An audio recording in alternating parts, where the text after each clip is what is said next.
Good evening, everyone, and welcome. It's time to call this public hearing / regular school board meeting of the San Felipe Del Rio CISD Board of Trustees, today being Monday, June 17th, 2024. Mr. Secretary, would you call roll? Yes, sir. Ms. Luna Chavez. Present. Mr. Almaraz. Here. Mr. Overfelt. Present. Mr. Mesa. Here. Ms. Guanajuato Webb. Present. Ms. Haynes. Here. Sir, you have a quorum. Thank you very much. Let the record show that we do have a quorum of board members and that this meeting has been duly called and posted in accordance with the Texas Open Meetings Act, Texas Government Code, Chapter 551. At this time, we will have opening ceremonies and we will have a moment of silence for Mr. Pat Dugan, longtime teacher and principal that passed away today. So again, we're going to have a moment of silence for Mr. Dugan. This time, we'll have the Pledge of Allegiance after that. Please stand.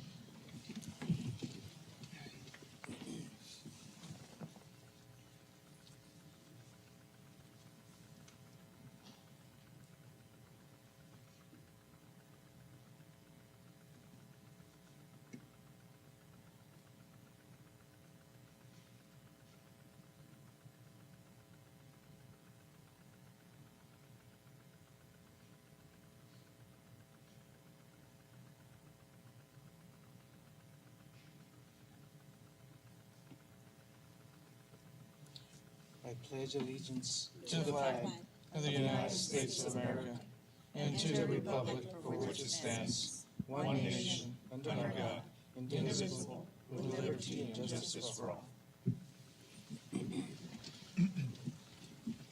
Thank you very much. As I mentioned, we will have a public hearing, and then we'll close that public hearing, then we'll start another public hearing for two separate items. First item we have is item 6, 2024-2025 budget tax rate. Amy Childress.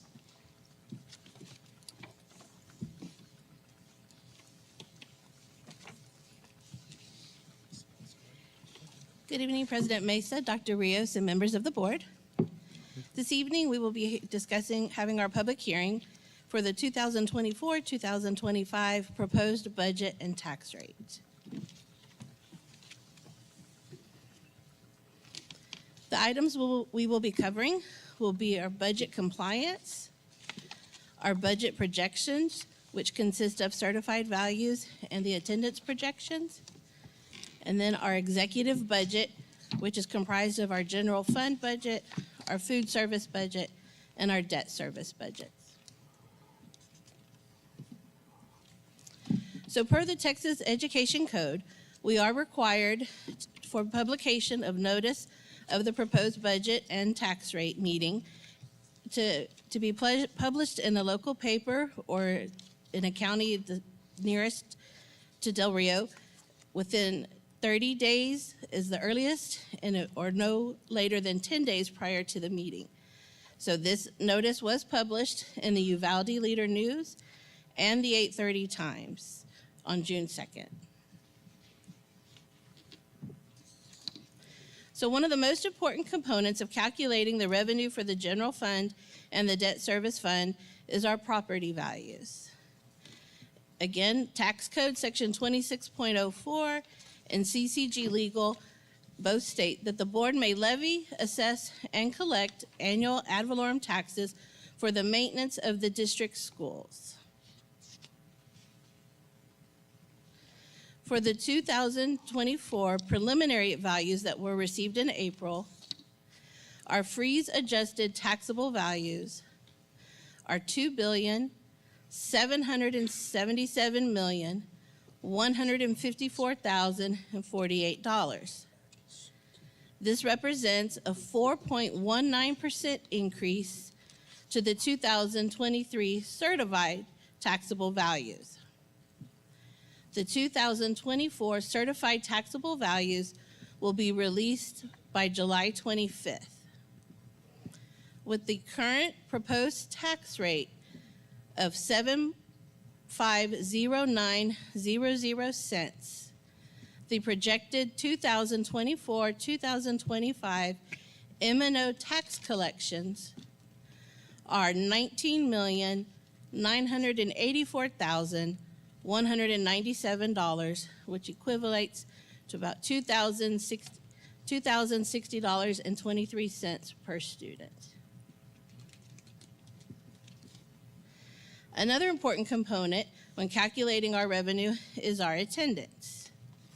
The average daily attendance is a component of calculating the Foundation School Program, which is the state program that establishes the amount of state funding that districts will receive. The average daily attendance, again, is the basis for computing our state aid. For the 2025 year, we are forecasting an enrollment of 9,700 students, which would represent an average daily attendance of 8,827.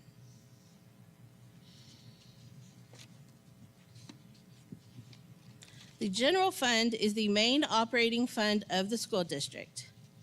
It is used to account for the transactions for the ongoing operations and activities of the district. The general fund portion of the projected tax, with a projected tax rate of the 75.09 cents, reflects no change from the tax rate that was set for the 2023-24 year. One of the topics that we discussed during our budget workshops for the general fund was our health insurance fund. And the district will be transitioning from a self-funded insurance plan to a plan managed by a third-party insurance vendor during the 2024-25 year. The monthly district contribution per employee will remain at $640.01 for July 2024 through December of 2024. But then beginning in January of 2025, the monthly district contribution per employee will decrease to $460.67.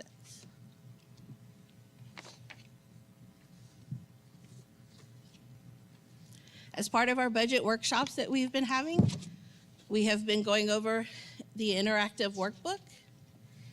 And this slide is a summary of the items that are being proposed as part of the 2024-25 general fund budget. A general pay increase of 0. We are not recommending a general pay increase at this time. Personnel, due to district reorganization, we are having savings of $2,218,903.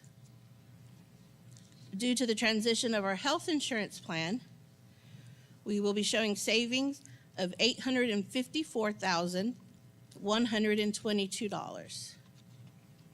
For our operation sustainability plan, due to HVAC replacement costs, we are budgeting $205,000.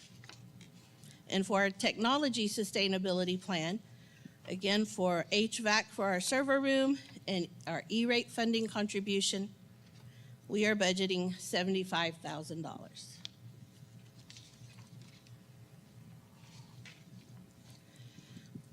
For the 2024-2025 proposed budget, we are budgeting in revenue a total of $102,303,703. In general fund expenditures, we are budgeting total expenditures of $105,265,229, which represents a deficiency of revenue over expenses of $2,961,526. This next slide is a general fund crosswalk of our expenditures so that you can see in payroll expenses, represents 82.4% of the proposed budget. Our professional contracted expenses represent 7.6% of our budget. Supplies represent 3.8% of the general fund budget. Miscellaneous, which includes travel and other miscellaneous expenses, represent 4.4% of our budget. Debt payments, which is for lease payments, are 1.6% of our budget. And any type of capital expenditures represent 0.3% of our general fund budget.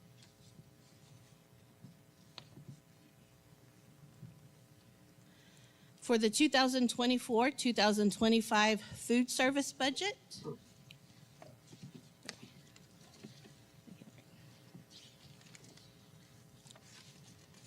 the district is proposing revenues of $7,517,647, with expenditures of $7,804,257, which would be a deficiency of revenue over expenditures of $286,610.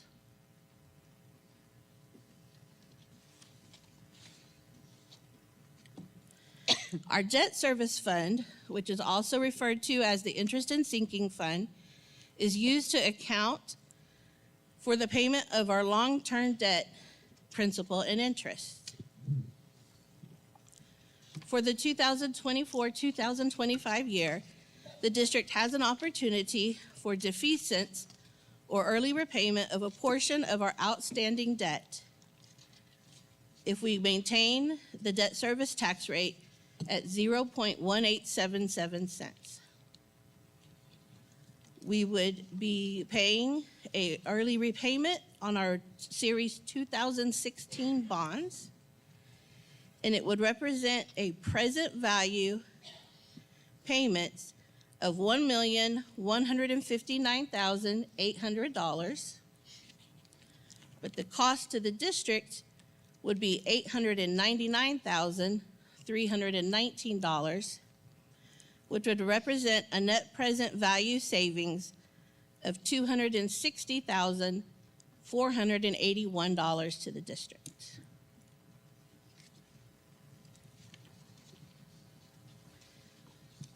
With that, our projected debt service budget revenues are $6,158,367, with our projected expenditures of $6,017,725, which would be an excess of revenue over expenditures of $140,642.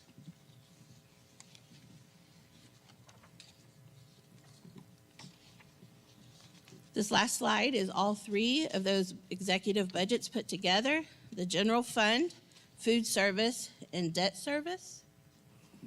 So at this time, we would be proposing a total district budget of $115,979,717, with total expenditures of $119,087,213, which would be a total deficiency of revenue over expenditures of $3,107,496 for the 2024-2025 fiscal year. And that is all I have. I'll turn it over to board members for questions. I have several questions.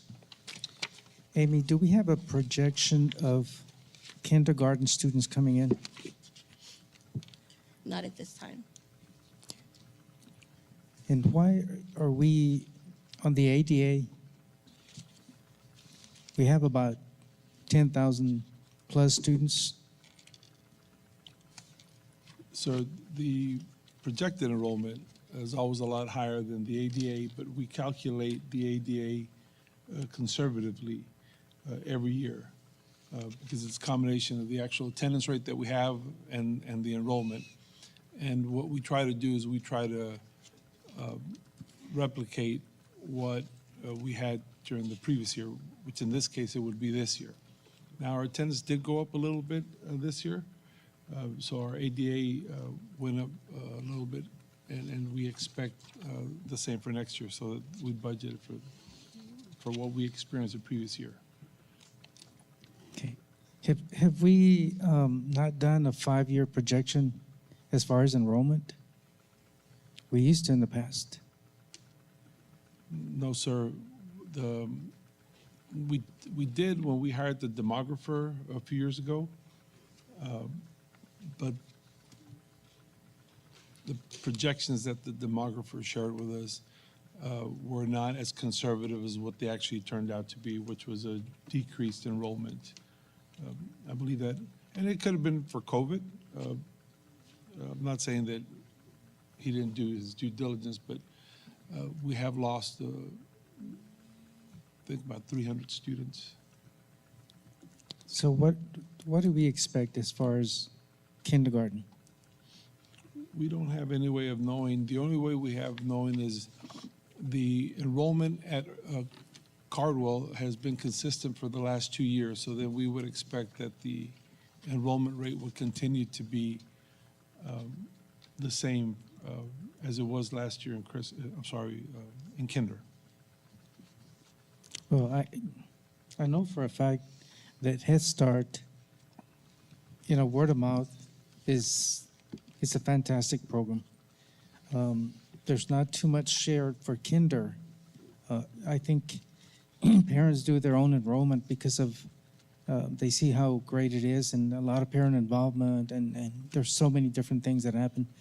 But I think we should be able to have some projection for kindergarten because we never know. And I think it would help out with the number of units that we have, classrooms, and everything else.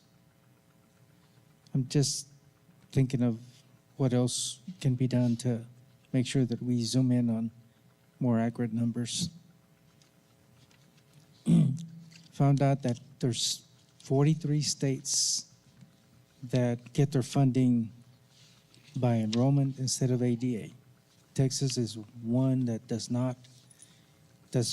funding through enrollment instead of ADA. This is why I always talk to the principals and say, it is so important to have attendance and go and round up these students that, we get the reports and it's habitual students that go up and down, well, up the grades, not down, but we already know at the start of the year how, those students that have excessive absences, and those are the ones that we need to target when it comes to funding.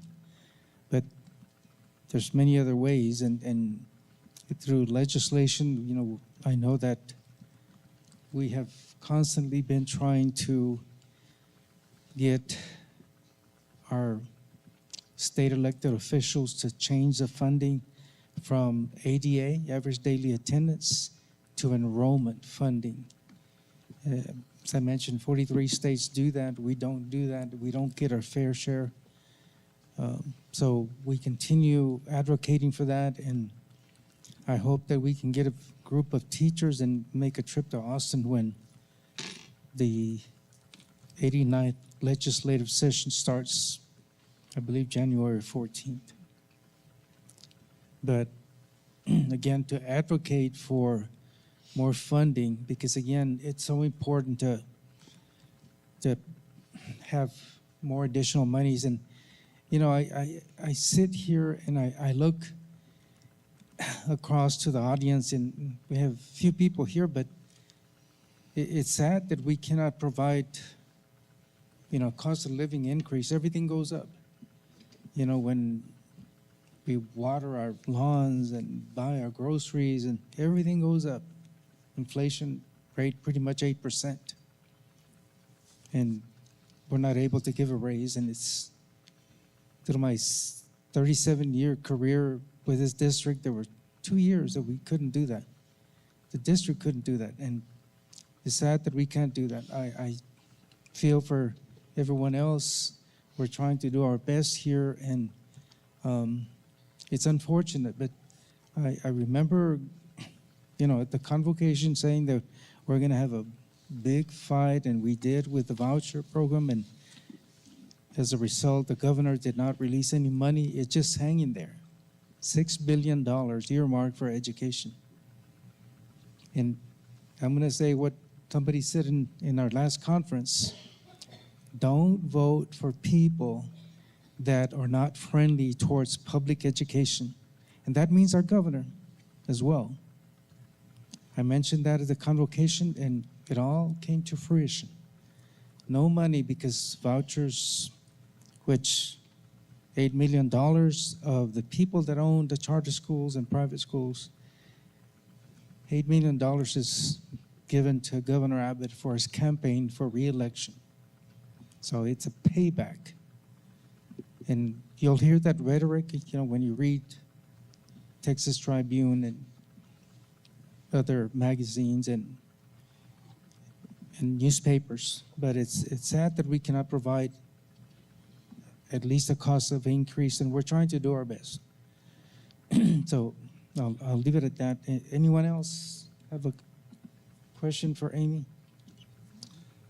I pretty much hit it on the head there. I don't have to. Mr. Orfeld? You pretty much hit the nail on the head. I don't have to. Okay.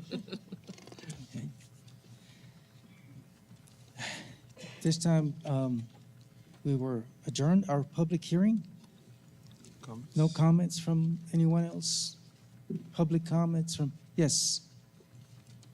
If you may come to the podium.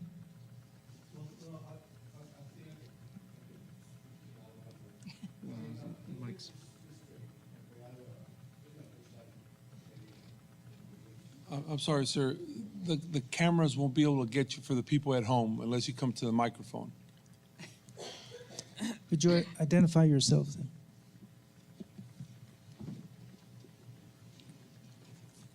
Hello. Hello, everybody. Hello. Good evening. My name is Raul Castañeda. I'm a retiree from the Laughlin Air Force Base. I've been 3 years retired already. And I'm just trying to get familiar with these meetings and information and all that. But what you said, Mr. Mesa, is my question is, does the state refuse to get federal funding for education? Or do they get assistance from the federal government? Dr. Rios, I'll let you answer that. Yes, sir. Dr. Rios, Superintendent. The state does not prohibit any federal funding. As a matter of fact, we get different types of federal funding. So, for example, we get federal funding for properties that aren't taxable, like Laughlin Air Force Base or other properties owned by the federal government. That's a small pool of money, but it's small. Then we also get title money. Title money is all federal money. The federal government allocates about 4% of their national budget towards education. From that, we get title money, Title I money, migrant money, money for the homeless. So there's a whole pool of money, and Amy will give me the exact amount, but it's to the tune of about 1.5. Amy, I don't want to mess that up. 6 million. I'm sorry, 6 million. That money, we share a little bit of it with the private schools because it's a requirement. So the state doesn't prohibit us from getting the money. As a matter of fact, the state is a pass-through entity for the federal money that we get, and they monitor us spending it correctly. So we do get it. We do get federal assistance there. Yes, sir.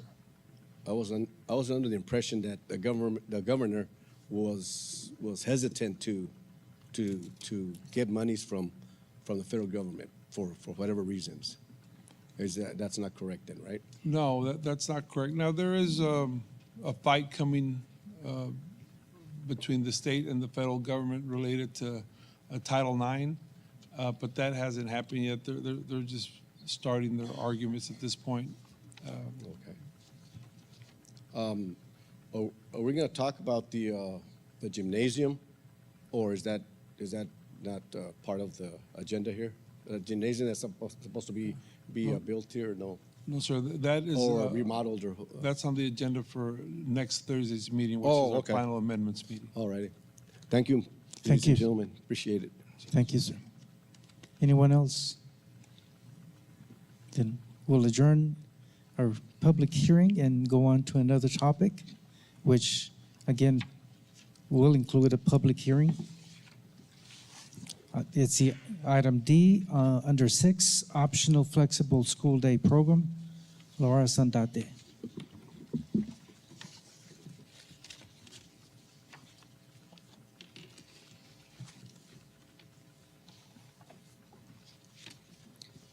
Good evening, Dr. Rios, President Mesa, and members of the board.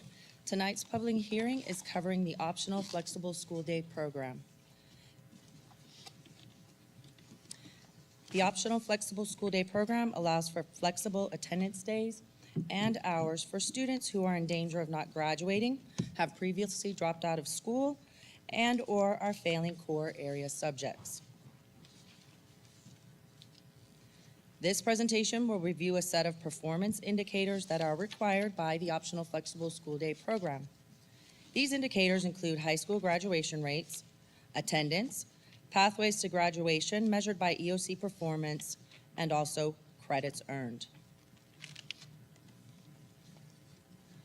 On this slide, you will see that the optional flexible school day program provides an alternative method of attendance accounting, which permits students the flexibility to attend school during certain hours of the day.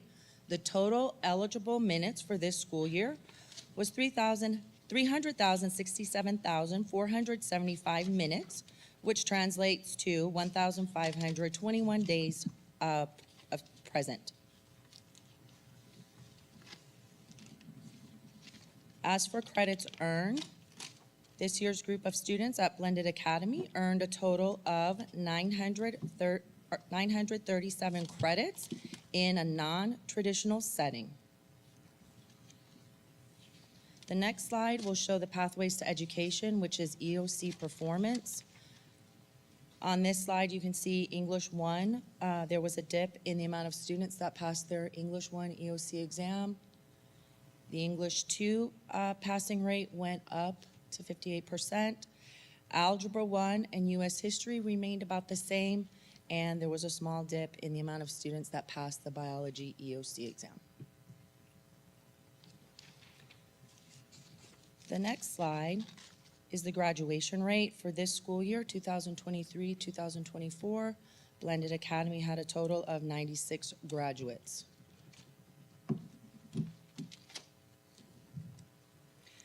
The optional flexible school day program at Blended Academy is monitored by the principal, counselor, and core area teachers.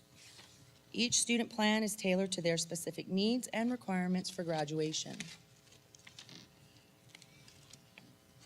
The principal, counselor, and teachers meet to review grades, attendance, and accrual of credits towards graduation requirements as a means of monitoring student performance, along with making adjustments as needed.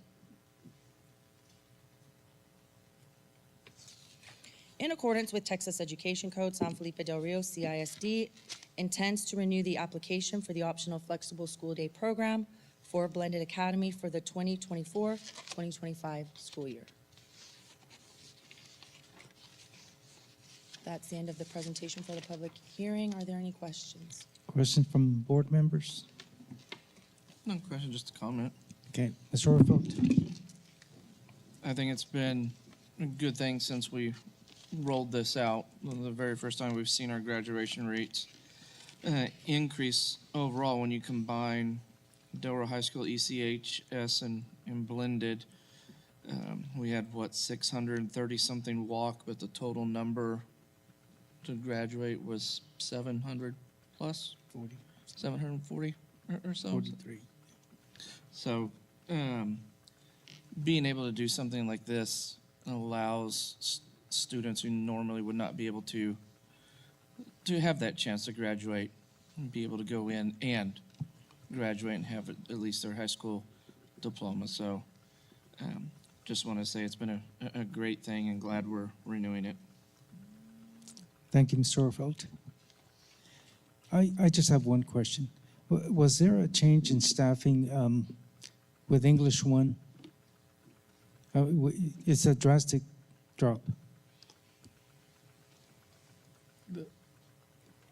It is a drop, but we have to keep in mind that at blended, because the numbers are so low, 5 students would represent a 10% drop, because this is only a blended academy. And do you know the number of kids that tested English 1, ma'am? I don't have that number, but I can get it. But it is significantly low compared to everybody Well, else. the others maintained pretty much, I mean, either above or just a few points below, but English 1, I just wonder if there was a change in staffing. I don't know. I don't remember. I can't recall that off the top of my head, but we'll get that answer. Were you, do you know the answer, Ms. Sundad? There wasn't a change in staffing, no. Okay. But I can get you the numbers that I tested. just in want to that see some more class. numbers, see what happened. Okay. No further questions. Thank you so much. We'll ask for public comments. It is a great program, and again, it accommodates for students that do not attend the traditional setting in the regular school hours. So it's something great that students can enroll in. Any public comments? Hearing none, we'll adjourn the hearing. Thank you so much.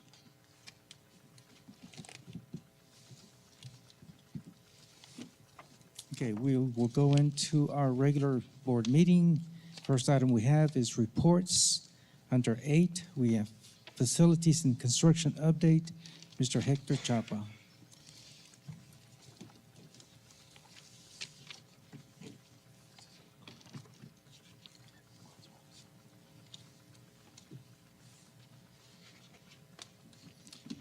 Good evening, President Mesa, Dr. Rios, members of the board. Tonight's presentation includes updates on the electrical bus deployment project, as well as the bilingual/curriculum and instruction relocation move, early childhood special education remodel, and the food service department move. The electrical bus deployment, the technician has arrived today to do the final commissioning of the 7 fast rapid chargers. If everything goes well, he'll be finished by tomorrow. So Wednesday, we'll be able to utilize the rapid chargers.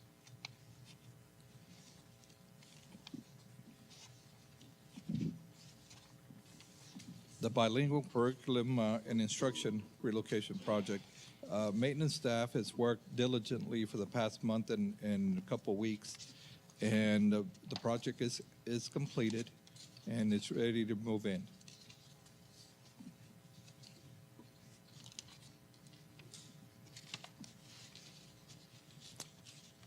Additionally, maintenance staff has begun a remodel project at the early childhood special education location at Cardwell Elementary, and the remodel is ongoing. It's scheduled to be completed by the end of the month.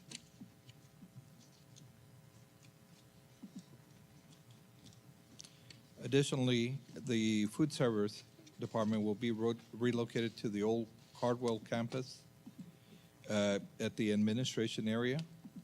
As part of that project, several walls are going to be demoed. They're basically partition walls, non-structural, new flooring, fresh coat of paint, and some security features to the existing windows will be added. That project is scheduled to be completed by the end of July.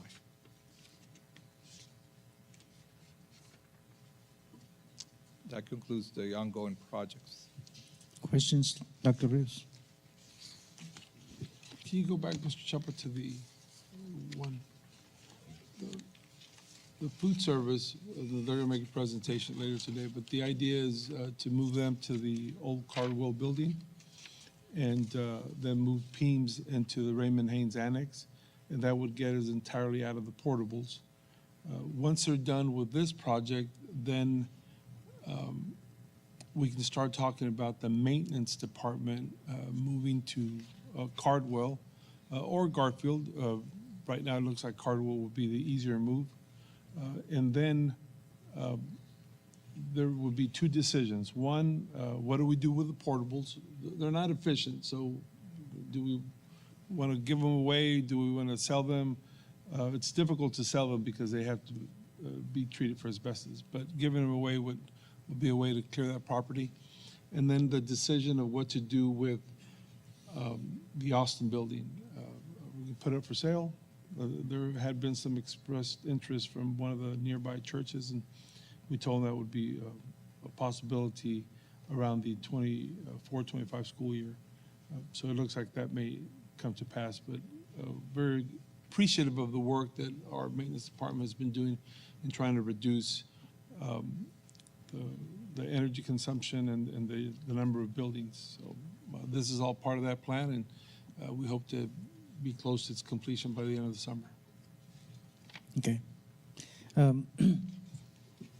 I have a question as well, and it's in regard to the buses, and Mr. Cabello's here. I passed by there several times. I wanted to stop, but I was so busy. Can you give us at least an update as to what was causing the issue with a bunch of buses? Yes, good evening, Mr. Mesa, Dr. Rios, members of the board. The vast majority of them, Mr. Mesa, were air compressors. It looks like we were just unlucky and had a bad batch of air compressors. The air compressors I explained last time run the braking system. We're not talking about the AC air compressors, we're talking about the braking system. Several of them have already been repaired and up and running and no issues. At this time, we currently have 5 buses that are down. 4 of them are air compressors. We're simply waiting for the parts. They anticipate to arrive later this week, and then the technicians will return and install them. The last actually is an AC air compressor. That particular part is on hold, so we don't have a timeline for that one. That bus is working fine other than the AC. In the time being, just for your knowledge, we're using about 7 of those buses, of the EV buses on our summer school routes. We're not short on buses, and we're looking forward to the electric chargers or the level 3 chargers going up tomorrow. So these individuals that were there, they have the diagnostic tools to be able to pinpoint exactly? Yes, sir. They are from Cummins. And so, as I explained, the vast majority of the drivetrain and several of the components are either manufactured by Cummins or are a Cummins product. And that's why Cummins sends their technicians to us, which really is a benefit because they're coming out of San Antonio. Otherwise, they'd be coming out of California if it's an actual Bluebird product. So, for example, the AC compressor is not a Cummins product, and so I'm not sure who they'll send down to install that particular component when it arrives. Remind me again, what is the guarantee? Years, what, guaranteed? It's different. It's different years or different amount of time for the different components. The main thing is the battery, or the batteries, and that's an 8-year lifespan. The other items I really can't tell you off the top of my head. It really depends on the components. Mr. So Mesa. these fixes, did it cost the district money? Absolutely not. Okay. Ms. Orfeld had a question. Trying to remember what it was. Oh, yeah. It's not about buses, so we're good there. Okay. On the revamp of Old Cardwell / East Side, there, I thought the whole idea over the last couple of years had been to get completely out of that building and eventually just demo it because of how old it was and inefficient. But now we're slowly moving everything back in.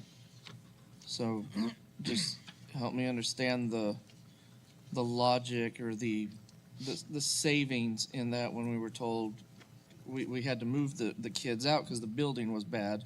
Most of the buildings were bad, but now we're shifting back into it. So that's the economics of it and the logic of it. 2 things. One, it is inefficient for students of that age because of having to walk out into the elements. And the rooms are smaller, and they're not very conducive to just a teacher's organization. It's just a really old building. But for offices, they are a lot more efficient than portable buildings, and especially the offices that were, for the type of offices that we do, not too much having to do with offices that give customer service, just our organizational offices. But they are entirely inefficient for pre-K students or even kindergarten students. But for offices, they work well, and they're a lot more efficient than portable buildings. So if you back the slide up to that one there, is this going to be in what I would guess was one of the main office buildings? Is that where that's located? That is the current main office building at the old East Side / Cardwell building. Yes, sir. That would have been the receptionist desk in the building. Okay. Or if we move maintenance over there, right, that's what we said, maintenance and IT, or just maintenance? Just maintenance. Just maintenance. Would they be gutting and redoing the existing outbuildings for classrooms, or is everybody going to be in that main? No, sir. If we do move maintenance over there, they would take one of the wings. They wouldn't necessarily gut them.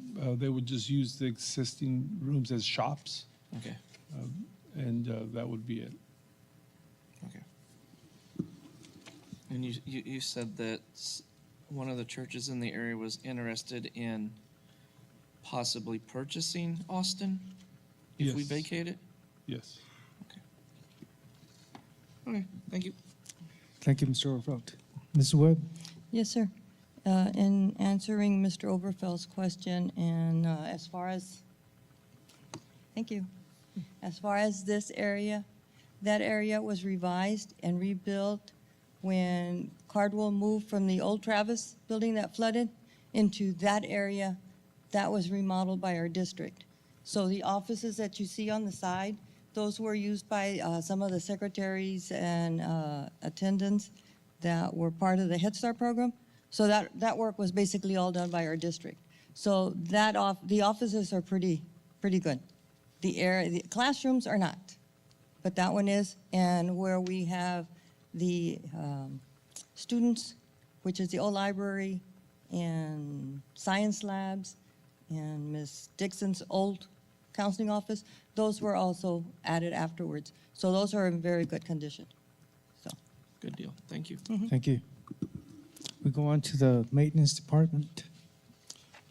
Yes, sir. The summary of tickets. The maintenance department, for the last 90 days, they've received 1,081 tickets. They closed 937. So the 0 to 15-day tickets, they received 173. They closed 132 for a closure rate of 76%. 16 to 30 days, they received 203, closed 178, closure rate of 88%. 31 to 60 days, they received 440, closed 389 for a closure rate of 88%. And for 60 to 90 days, they received 265 tickets, closed 238 for the closure rate of 90%. Technology, for the 90 days, they received 2,143 tickets. They closed 2,040 tickets for a closure rate of 95%. 0 to 15 days, they received 351, closed 287 for a closure rate of 82%. 16 to 30 days, they received 424 tickets, closed 412 tickets for a closure rate of 97%. 31 to 60 days, they received 817 tickets, closed 799 for a closure rate of 98%. And 61 to 90 days, they received 551 tickets, closed 542 for a closure rate of 98%. Transportation, the 90 days, they received 203 tickets, closed 187 for a closure rate of 92%. 0 to 15 days, received 28, closed 20, closure rate of 71. 16 to 30 days, they received 33, closed 28 for a closure rate of 85%. 31 to 60 days received 73 tickets, closed 71 for a closure rate of 97%. And 61 to 90 days, they received 69 tickets, closed 68, closure rate of 99%. Questions from board members? Mr. Chapa, we have a new board member, so you might want to elaborate a little bit more on some of the newer projects, like the special ed. We're buying furniture and we're kind of remodeling the special ed classrooms for special needs, and then we are transferring some of the departments, like bilingual. Dr. Lee, you want to mention some of the changes? Sure. First at Cardwell. Cardwell has a big space for a unit there, and they had expressed the need to better organize the students. But rather than just build a wall, we waited for the summer so we can appropriately plan it. So they want to build a room that also doubles as a sensory room. So we went out there and we planned out the best way to handle the room. They're even adding some really much needed closet space. That's going to be done in-house. And then the bigger project is to move as many people as we can out of portables for lack of the efficiency. And one of the goals that the board had set for the superintendent was to reduce the number of vacant buildings, consolidate just for efficiencies. So part of the process was to move SGLC to Old Cardwell into the better wing that's there. And now here at what used to be SGLC, we are moving the curriculum department and the bilingual department. Prior to that, we moved the special ed department to the building behind, I think it's churches now? It's churches. That remodel was also done primarily by our staff. We're almost done with the reorganization. And then I really think that after this summer, most of our big projects will be done. The only one that'll be left is what we're going to do with the maintenance department. Are we going to go to the Garfield property or the Cardwell property? But again, the end goal is to vacate as many buildings as possible, to either sell it off, definitely stop spending money on utilities and internet, and to create efficiencies. So we're almost there. If you ever want to go tour the buildings, I know that last month at least 3, maybe 4 board members went on some tours of the building. And then just recently, Mr. Galindo went to the Cardwell building to see the plans. And so, you're welcome to just call me, and I'll either go myself or Mr. Chapa or Mr. Torres will definitely take you to some of these areas. Yeah, I love that. Thank you so much. And don't get your hopes up too high, because the portables nobody buys, so we don't get any money. But it's more for efficiency that they're not well insulated, and so we end up spending a lot of energy trying to heat them and cool them. So, but thank you for again the elaboration and making it better for our board member. Thank you. Any other questions for Mr. Chapa? Hearing none. Thank you, sir. Next report that we have is Term 6 Attendance and Discipline Report. Laura Sandate. Or who's going to do that? Well, we always ask if there's any questions. We do have a little bit increase in the attendance for Term 6 as compared to last year. Other than that, everything is normal, unless y'all have specific questions, or if you'd like, Ms. Sandate could come and give a full report. Well, I just want to say there was a concerted effort across the district, especially, well, I want to say the elementary and secondary, with maybe the exception of Blended Academy for secondary went down. But congratulations to Buena Vista, to Ceniza Hills, Lonnie Green. Seems like all the elementaries are 90s or close to it. And again, secondary made a great effort to try to improve attendance. So again, I don't see any questions from board members. Then we don't need to have Laura Sandate. Thank you. Next item we have Buena is, Vista- I'm sorry. yes, Buena Vista had the highest attendance this 6 weeks. Buena Vista. Yes, congratulations. Food service update, item C, Amy Childress and Brenda Iglesias.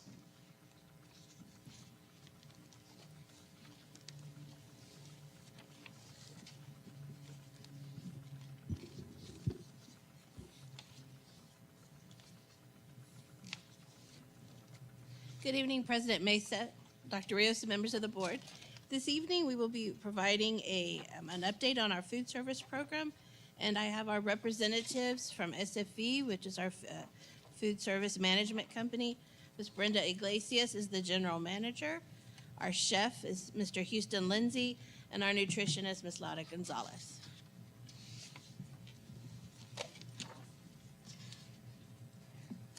Good evening, Dr. Mesa, Dr. Rios, members of the board.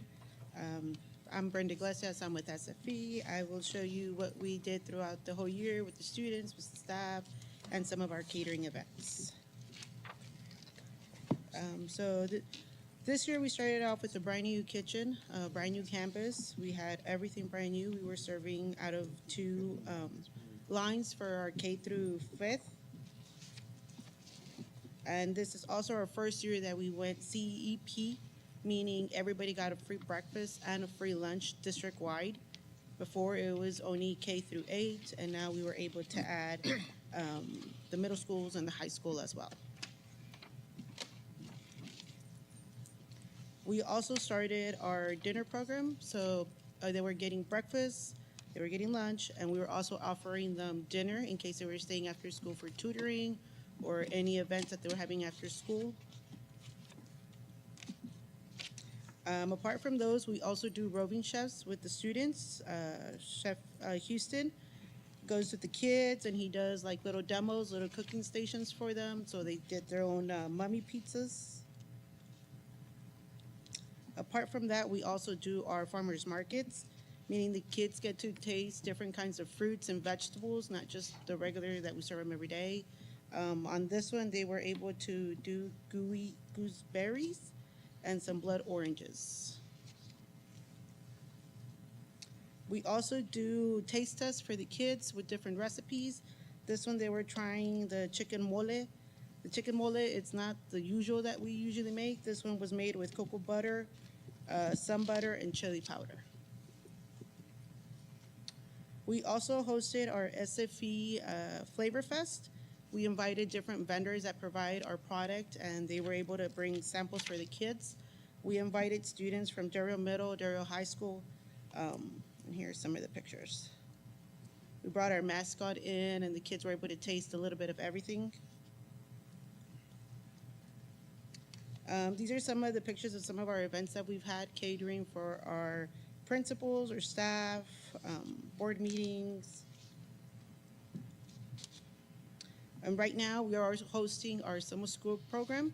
We are offering breakfast and lunch. Here are some of the pictures where the kids are having breakfast. And then this is all our food service staff. Our food service staff consists of almost 100 male and female ladies. Questions? Questions from board members? Mr. Alindo? First off, thank you for the presentation. I appreciate, what y'all do throughout the year and all of our food staff workers, and all the events that y'all go out and do. And it's great to see the programming and what y'all do throughout the year. My only area of concern, how often do y'all issue out a menu, or where does that come from? The menu is online. We have it under NutriSlice. Laura, nutritionist, can give you more information. Okay. So we post it and we give out information that the menu is available. We also have a weekly menu that we post in the cafeterias, as well as a monthly menu. Okay. And where does that come from, though? From SFE, or is it made by you? by me. By you? and by Okay. SFE. And how often is it Revised. updated? Every month. Every month? Yes. Okay. And that was just an area of concern on the variety every week, that sometimes the menu was the same thing every week. And I would just like to see that, it kind of changes up for all levels to make sure the food's great, by all means, just a kind of more leveled variety, that was just one area of concern. Not so much the quality of the food, it's just the variety of, okay, we got the same thing last week, it's kind of almost the same thing this week. Those were just some areas of concern. That's a small area, but with the work that y'all have done, it's been great, very much appreciative, but just highlighting some of that area that we have also heard, or I have heard, that just something to look at for the next year, and appreciate all the work y'all do. Okay. Thank you. Thank you, Mr. Galindo. Anyone else? Ms. Webb? Also, thank you very much for everything you do. I just want to clarify, does Head Start have a different menu? They used to have a different menu prior, so I just need to clarify we do so that we can make that known as well. We do have a different menu. There's different requirements, sugar limits, sodium levels, and Can't hear. Yes. Can you get the mic oh, closer? sorry. Sorry about that. Yes, so Head Start is a different program. They can't have chocolate milk. The sodium levels are different. It's serve only. They can't choose because they're little. They can't choose, okay, I want this vegetable, I don't want this vegetable. So it's serve only. They just get what's on the plate. And there's also sugar intake limits to them. I just wanted to clarify that so that Oh, if they sorry. saw a different menu for Yes, we Head do. Start, they understood why. Okay. Yes. Thank you, ma'am. Appreciate it. You're welcome. Thank you, Ms. Webb. Thank you for the presentation, and hopefully we can get an invitation when you have these activities going on so we can also attend. Okay. And also, since we don't have a newspapers, what is the way that you share the menu with the parents? So we have it online, and like I said, we do and the teachers also give out the menu monthly by that page that we send out to, and we also promote that the page to whenever we go to the health fairs, right? Whenever we go to a public event, we always promote NutriSlice to the parents and to the community. Would it be possible to get one of the radio stations to do I'm sure that either, KWMC, KTDR, Sergio Diaz, I just want to make sure that we try to get every avenue of Yes. sharing the menu with the parents as much as we could. Dr. Rios? Yes, our principals, do y'all share the menu with your parent communication? Santiago, Yes, so our parental, does publish it on Pastoja, which is what we use to communicate with all of our families. And then we also have, through our, campus Facebook page, we post it there as well, on a monthly basis, along with our campus calendar. Okay, so one thing that I'll make a note of, Mr. Mesa, I just have to make sure that all the campuses are doing it, at least what Calderon is doing, and then work with Mr. Luna to see if he could work with some of the radio stations to also disseminate that. That'd be great. Something that wouldn't cost us anything. We don't have a newspaper, so it's just. I hear when I'm doing my lawn, Buena Vista, when you're doing the announcements, I can hear it. And sometimes they say today we're having. They let the students know, but I just wonder for the parents, that don't have connectivity with social media or whatever. Okay, but thank you for what you do. Appreciate it. Thank you.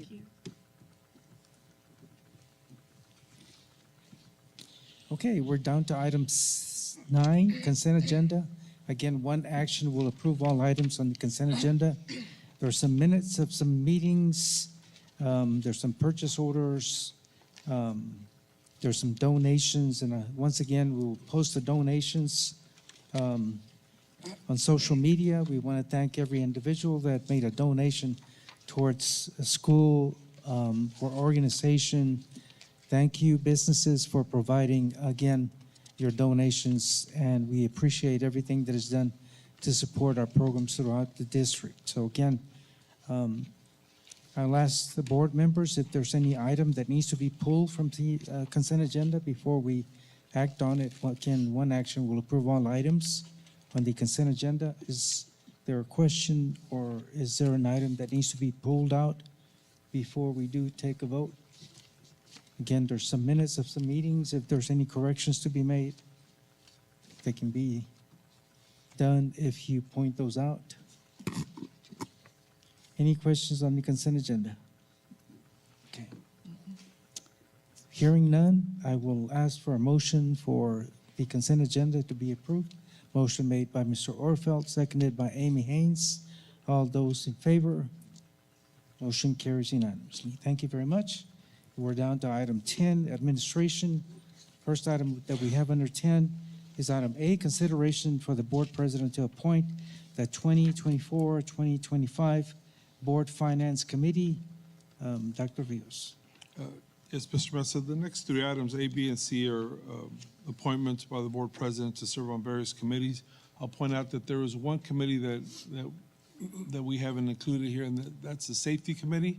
However, there's one more meeting scheduled for next week, and then in the July or August meeting, we'll ask for consideration to reappoint members for that one. But for today, we're asking the board president to either reappoint or look for new members for the Board Finance Committee, the Board Policy Review Committee, and on the Board Curriculum Committee, item C, there's only one member that needs to be replaced. That's a fairly new committee. So we just need to replace Ms. Diana Gonzalez. So item A first, sir, is the Board Finance Committee. We meet monthly on the week before the board meeting to review all finance items. Okay. I know, Becky, you have been in that committee before, finance? The finance. Yes. Linda, you have been on that finance committee.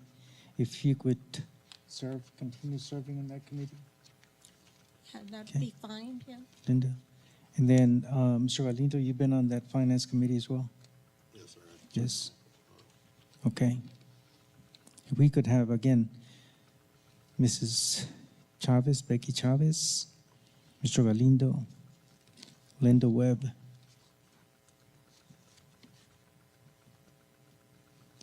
And policy, I have been in policy. I'd like to, Amy, could you Yes, sir. be in policy? I'll be in policy. Josh, Mr. Orfeld. Have you done policy, Mr. Orfeld? Would you continue being on policy? You want to go to, No, policy is fine. Yes, sir. okay. Then Mr. Orfeld. And Mr. Diego Almaraz, could you do curriculum for us, sir? Since, okay, we just need one there. And I know for safety, which we'll do later, I know Mr. Galindo's been going, Josh has been going, and I am required to be on that as well.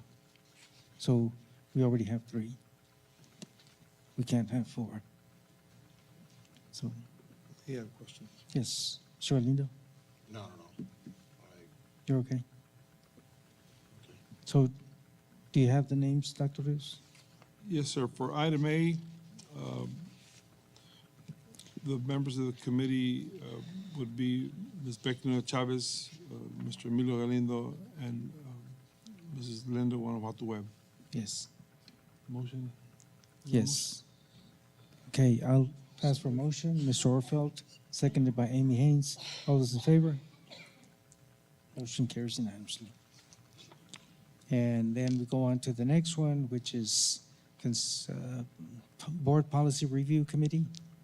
Yes, Mr. Mesa, it's a recommendation of the board president that Mr. Raymond Mesa, Mr. Josh Overall, and Ms. Amy Haynes serve on the Board Policy Review Committee. Okay, I'll ask for a motion. Motion made by Mrs. Webb, seconded by Mr. Galindo. All those in favor? Motion carries unanimously. And then we go on to consideration for the board president to appoint board curriculum committee, and we just need one, and Mr. Diego Almaraz. Yes, Mr. Mesa, it is the board president's recommendation that Mr. Diego Almaraz be appointed to the Board Curriculum Committee to serve alongside Ms. Amy Haynes and Ms. Linda Guanajuato Webb. Okay, is there a motion? Okay, motion made by Mr. Orfeld, seconded by Becky Chavez. All those in favor? Motion carries. Okay. We're down to item D, consideration to approve the application to TEA for the optional flexible school day program on behalf of Blended Academy.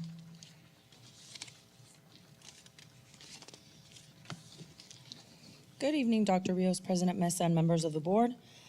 Based on the optional flexible school day program presentation during the public hearing, it is the recommendation of the administration that the Board of Trustees approve and authorize the board, president, and superintendent to sign the proposed OFSDP application to TEA on behalf of Blended Academy.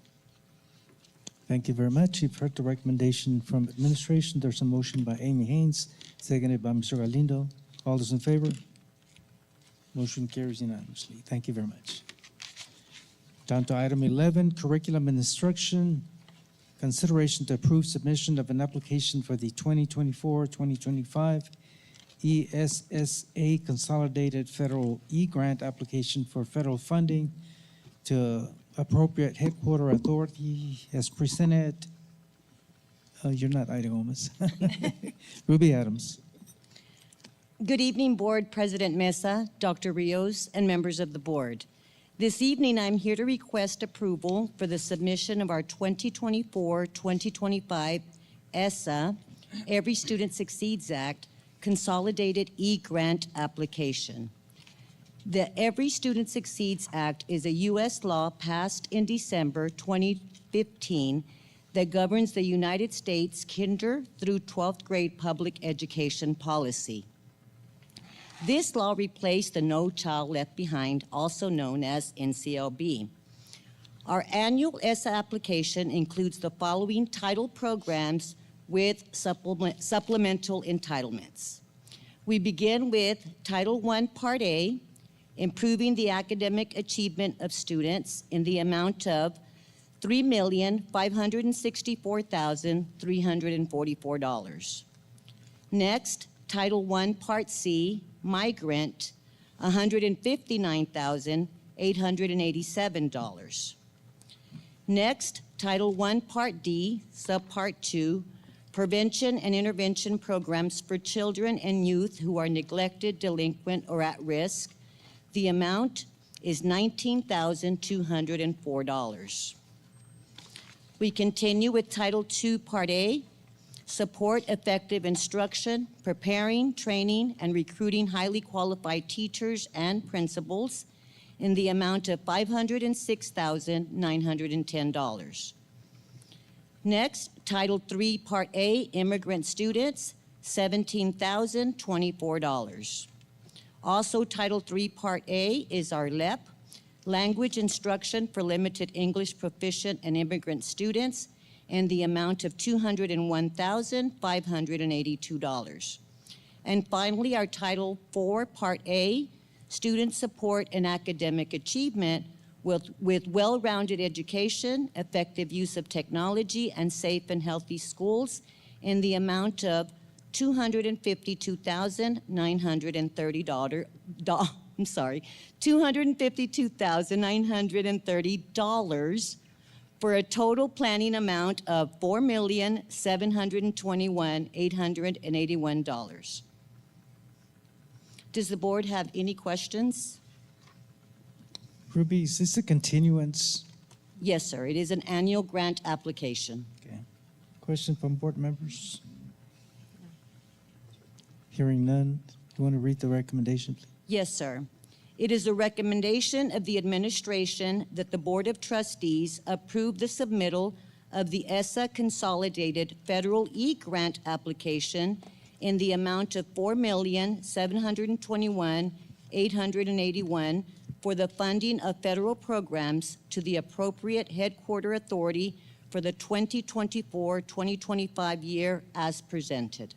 Heard the recommendation. Is there a motion for approval? Motion made by Mrs. Webb, seconded by Mr. Galindo. All those in favor? Motion carries unanimously. Thank you very Thank you. much. Go on to item 11B, consideration to approve new career and technical education CTE course offered at Del Rio High School for the 2024-2025 school year. Roger Gonzalez. Good evening, Mr. Mesa, Dr. Rios, and members of the board.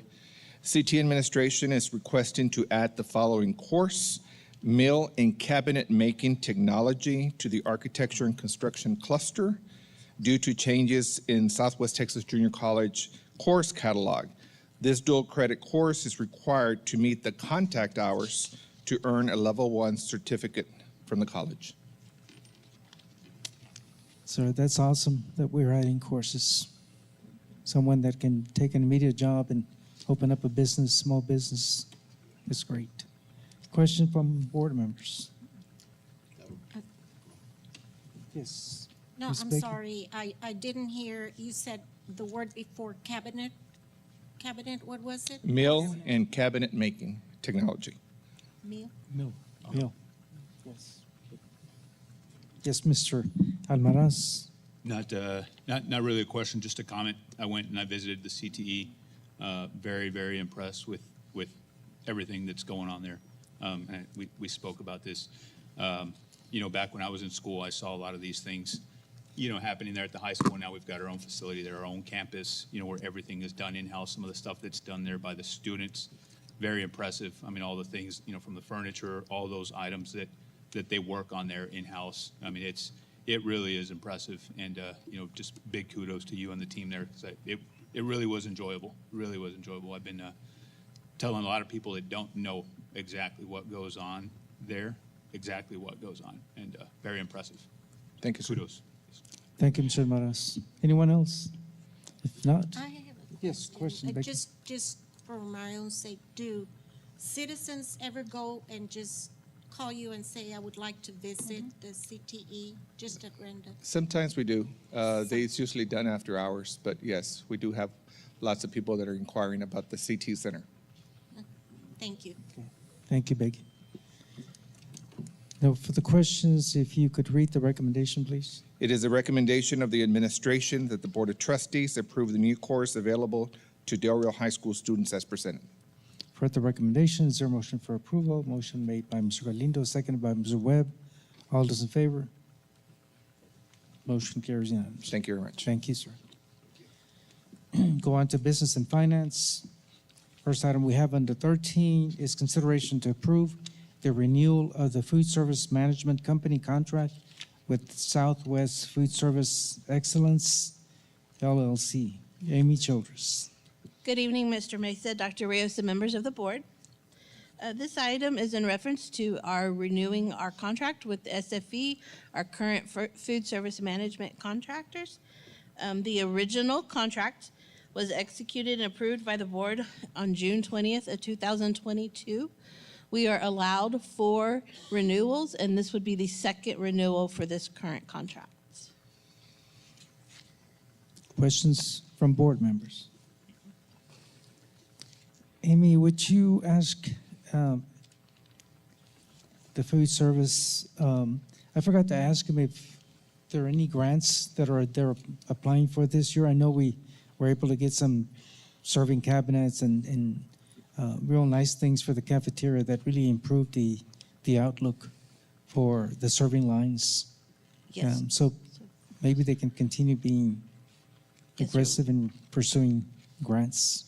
Yes, sir. We have the National School Lunch Program grant that we apply for, equipment grant that we do apply for every year. Unfortunately, because we have received funds for all of our campuses in the past, we currently do not qualify, but we will continue Okay. to do the application every year. Okay, as long as they continue trying to get some grants. Yes, sir. Anyone else with a question? If not, you want to read the recommendation, please? Yes, sir. It is the recommendation of the administration that the Board of Trustees approve the renewal of the Food Service Management Company contract with Southwest Food Service Excellence, LLC. You've heard the recommendation. I'll entertain a motion made by Becky Chavez, seconded by Mr. Almaraz. All those in favor? Motion carries unanimously. Thank you. Thank you very much. Business and Finance, item B, discussion and possible action regarding resolution on transportation for summer community meal program. Amy Childress. Good evening once again. This is a resolution that we did last year, and we would like to bring it forth again for this year. This is to transport We are offering our summer meal program, and this would be, the district will transport students or children that are attending the Del Rio Boys and Girls program, and we transport them for breakfast and lunch to the Del Rio High School so that they can be part of the summer meal program that we do offer. Okay. Questions from board members? Hearing none. Recommendation, please. Yes, sir. It is the recommendation of the administration that the Board of Trustees approve the resolution allowing the district to transport children attending the summer program at the Del Rio Boys and Girls Club to the Del Rio High School campus to be served by the Summer Community Meal Program. For the recommendation, I'll entertain a motion for approval. Motion made by Mr. Almaraz, seconded by Amy Haynes. All those in favor? Motion carries unanimously. Thank you very much.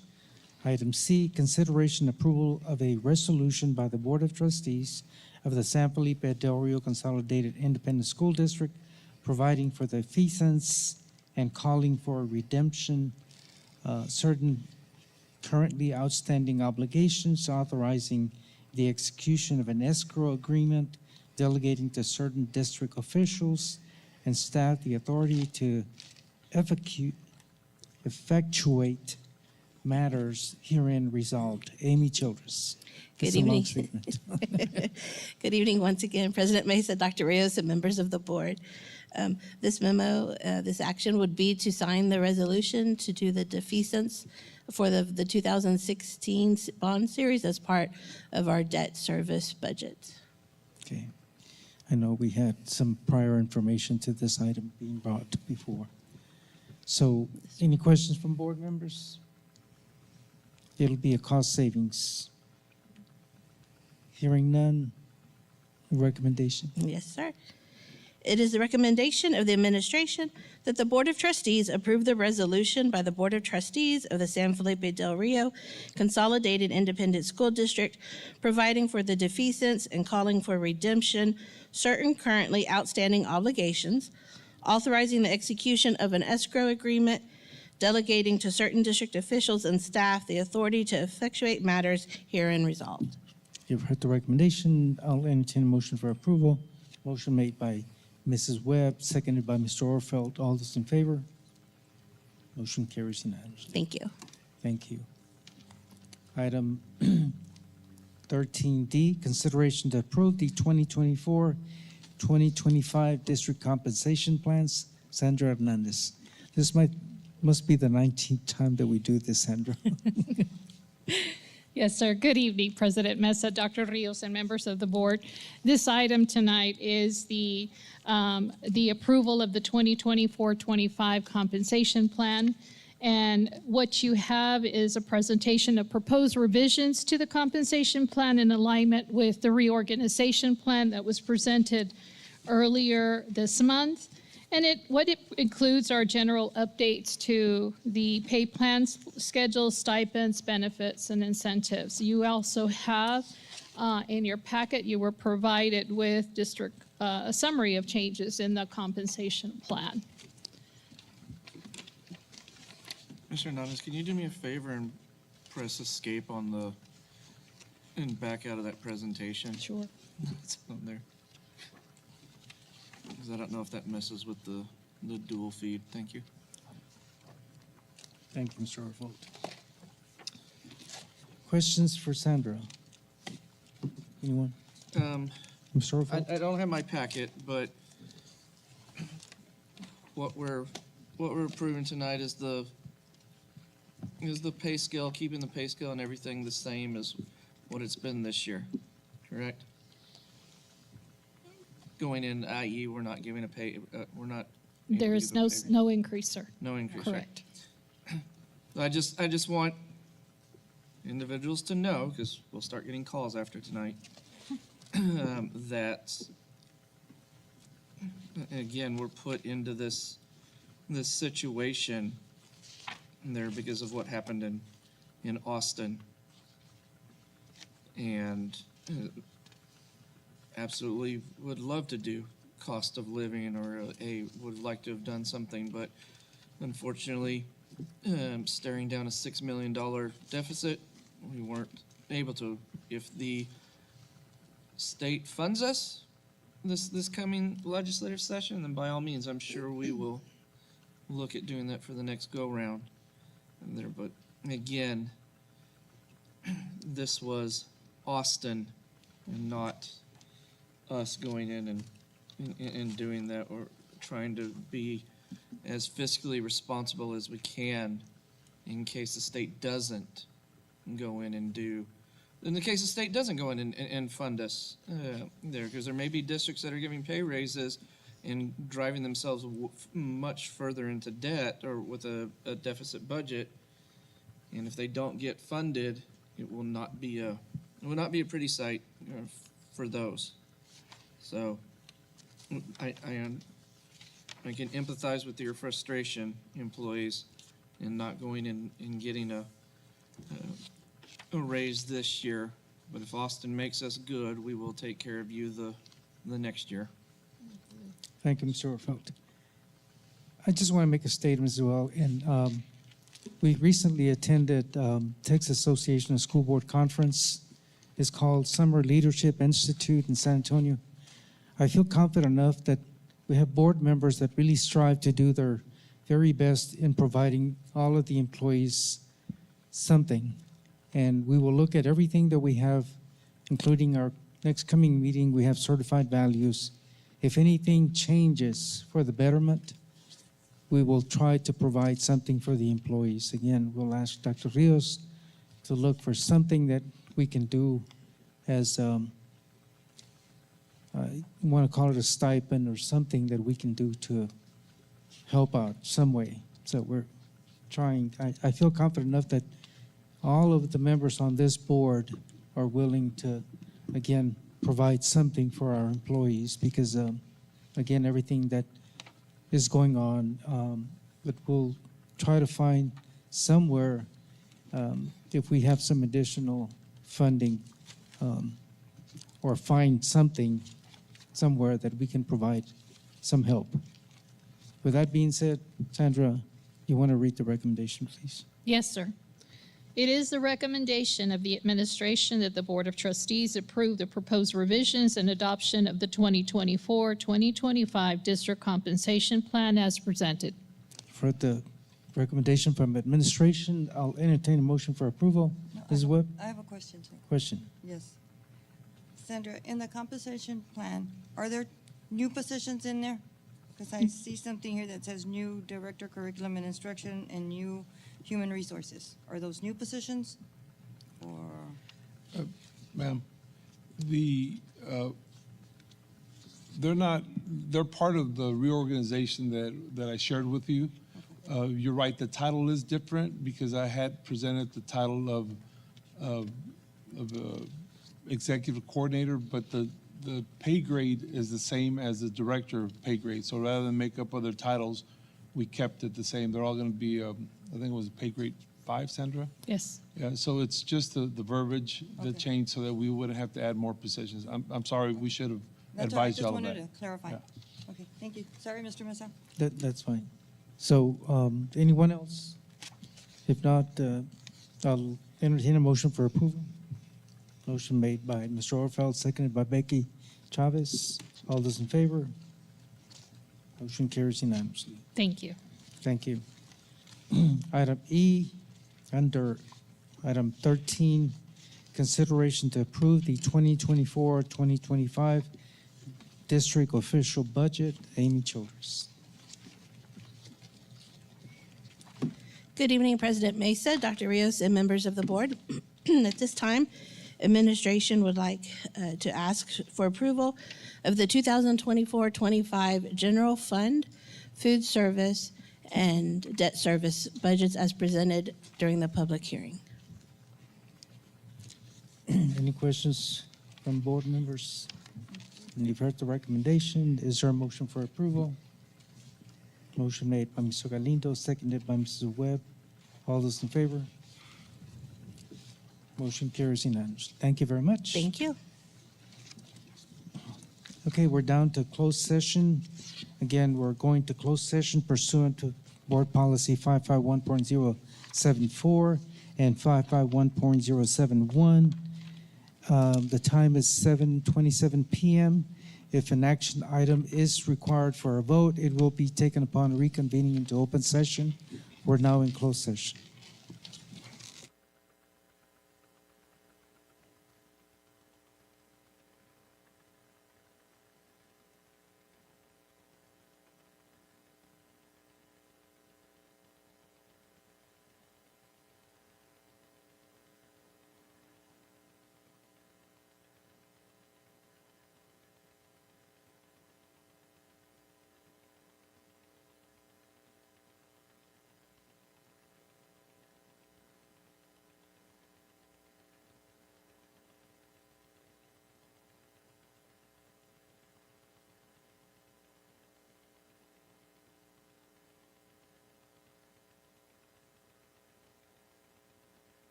Okay, the time is 8:53 p.m.